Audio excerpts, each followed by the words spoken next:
Do ICI really give step marking?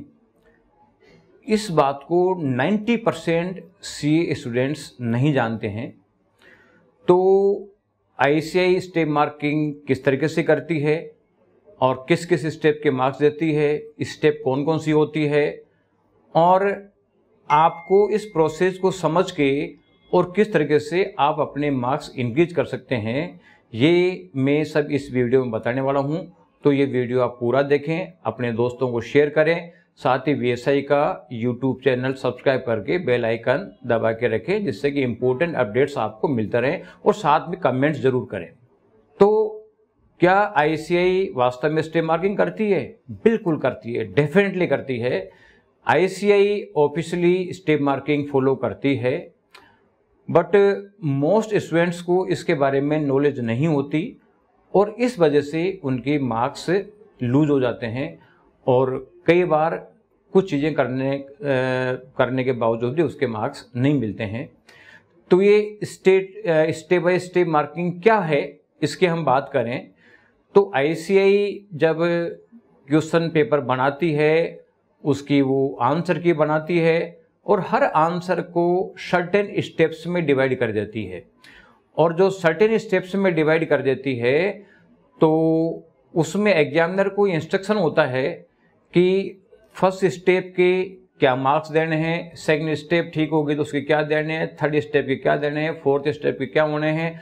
तो कुल मिला के एक एक स्टेप जैसे करेक्ट होती जाएगी तो हर करेक्ट स्टेप के स्टूडेंट्स को मार्क्स मिलते हैं, चाहे फाइनल जो आंसर है वो रॉन्ग हो या बैलेंस शीट मैच नहीं कर रहा हो, कोई फर्क नहीं पड़ता।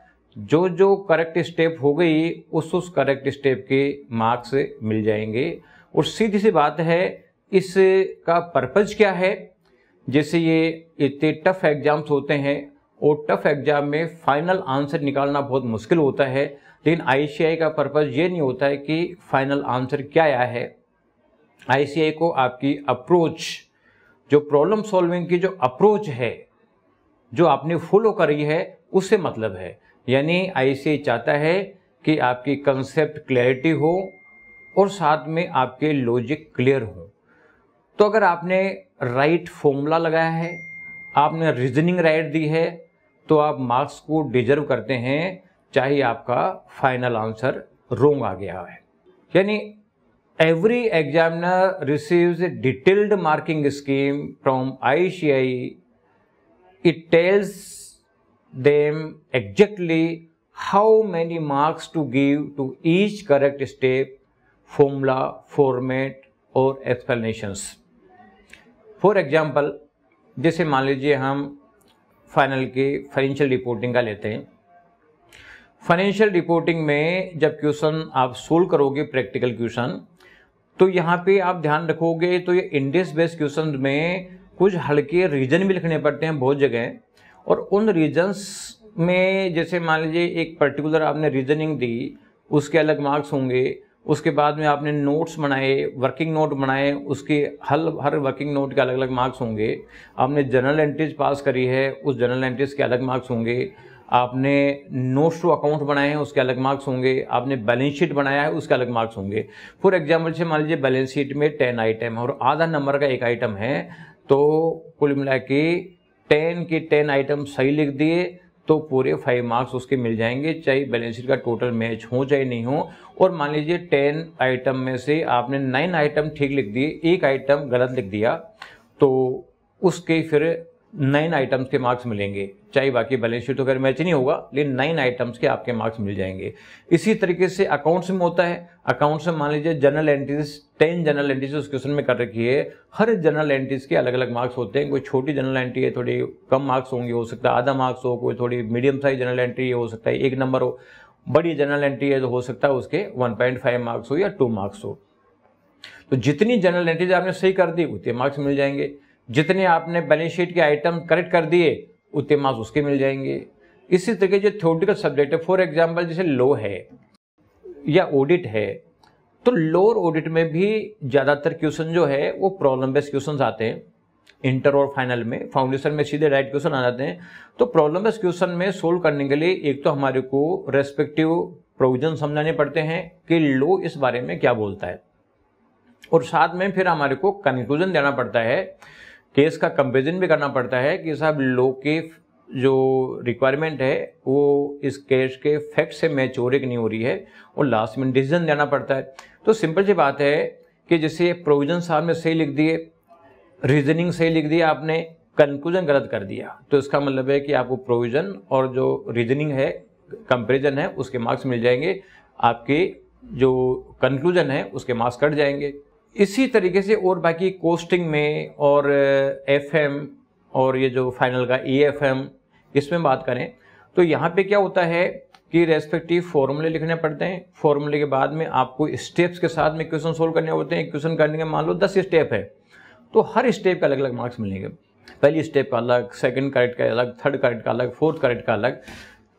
लेकिन यहाँ पे प्रॉब्लम कब आती है कि जब ऐसे सब्जेक्ट्स जब टीचर्स पढ़ाते हैं तो वो शॉर्टकट कर देते हैं स्टेप्स, क्योंकि मान लो कोई क्वेश्चन 10 स्टेप में सोल्व होने वाला है और वो क्वेश्चन 2 स्टेप में सोल्व हो सकता है, तो टीचर्स 2 स्टेप में करा देते हैं। इससे स्टेप मैच नहीं होती और जो मार्क्स है वो नहीं मिल पाते हैं। इसलिए बहुत सारे बच्चे जो आंसर आ जाते हैं लेकिन बाद में मार्क्स नहीं आते हैं, उसका बेसिक रीज़न यही है कि उन्होंने स्टेप बाय स्टेप नहीं लिखा, सीधा आंसर पे आ गए। तो जो बीच के स्टेप्स के मार्क्स मिलने चाहिए थे वो बीच के स्टेप्स के मार्क्स उनको मिलते नहीं हैं।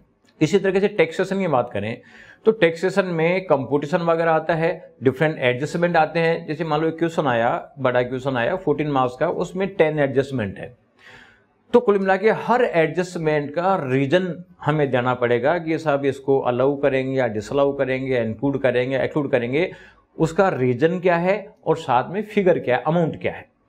तो यहाँ पे आपको स्टेप्स में रीजन भी देना होगा और फिगर भी देना होगा। दोनों काम कर दिए तो आपको मार्क्स मिलेंगे, और दोनों काम नहीं करे तो इसका मतलब है कि मार्क्स नहीं मिलेंगे।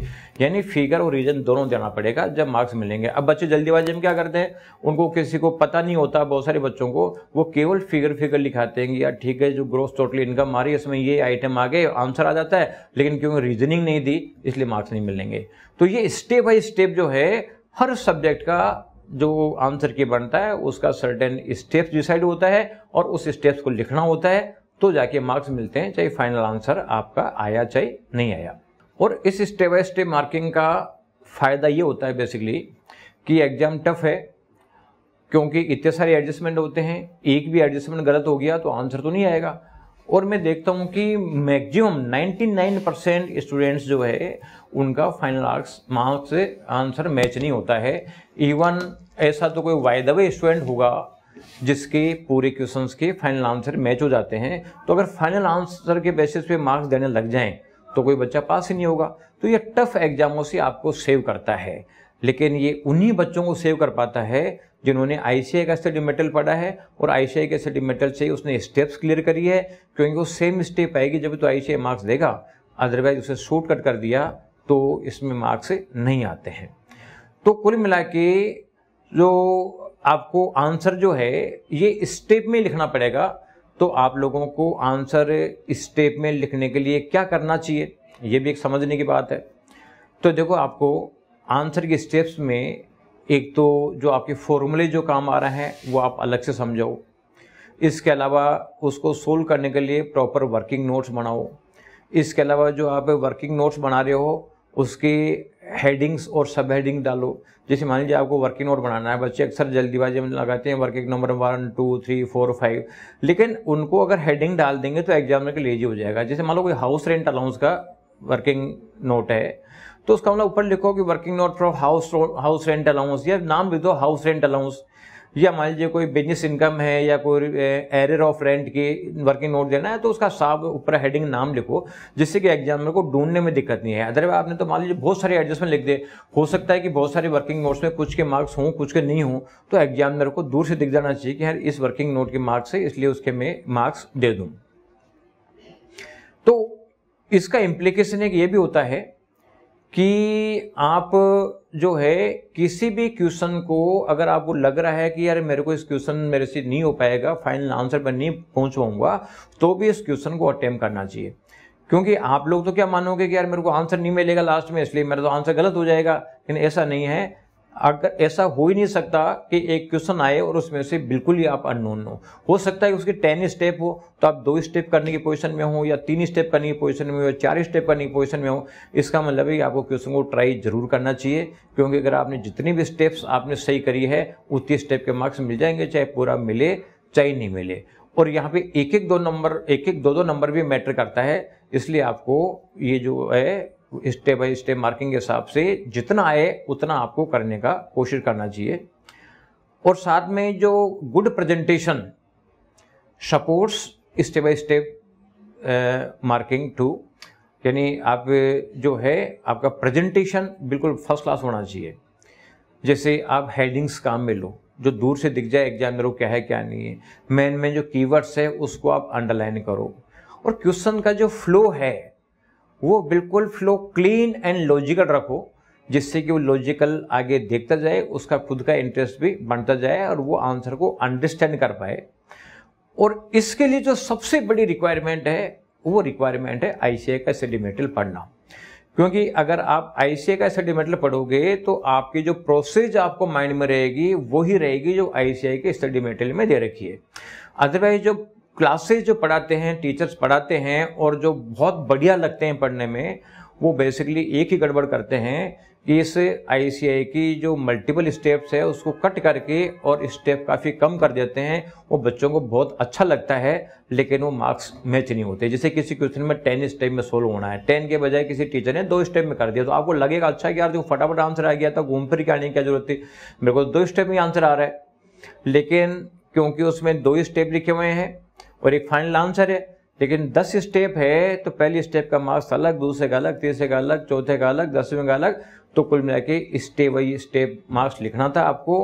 अब क्योंकि आपका आंसर मैच है, आपका स्टेप्स क्लियर है नहीं, तो आईसीआई ने मार्क्स दिए नहीं, और आप फिर आईसीआई को हमेशा एब्यूज करते रहोगे कि आईसीआई ने मार्क्स नहीं दिए।